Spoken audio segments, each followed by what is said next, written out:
ஒரு ஒரு ஒரு ஒரு 200 கோடி ரூபா ஒரு படத்துக்கு சம்பாதிக்கக்கூடிய ஒரு மனிதன் நான் நடிக்கிறதை நிறுத்துறேன்னு சொல்றதுக்கு எவ்வளவு பெரிய தைரியம் வந்து 10 வருஷம்னாலும் 2000 கோடி ஆயிடுச்சு. நீங்க அது அது வந்து அது அது விளையுமே எவ்வளவு பெரிய தைரியம் அது.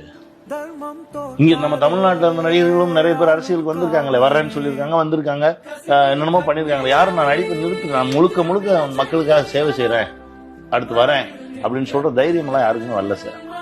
இந்த தைரியத்துக்கே முதல்ல ஒரு சல்யூட். இன்னொரு விஷயம் என்னன்னா, வந்து இப்ப திருட போறதுல இது பண்ண என்னன்னா இருக்கேன் ஏதோ நிறைய சம்பாதிச்சு வச்சிருக்காரு, ஏதோ ஒண்ணு செய்வோன்னு தானே வராது. நான் அதான் சொன்னேன், வெளியில இருந்து தூரமா இருந்து பார்க்க ஒரே ஒரு முறை தான் சந்திச்சிருக்கேன். ஒரு முறை சந்திச்சு ஒரு கதை சொல்லியிருந்தேன்.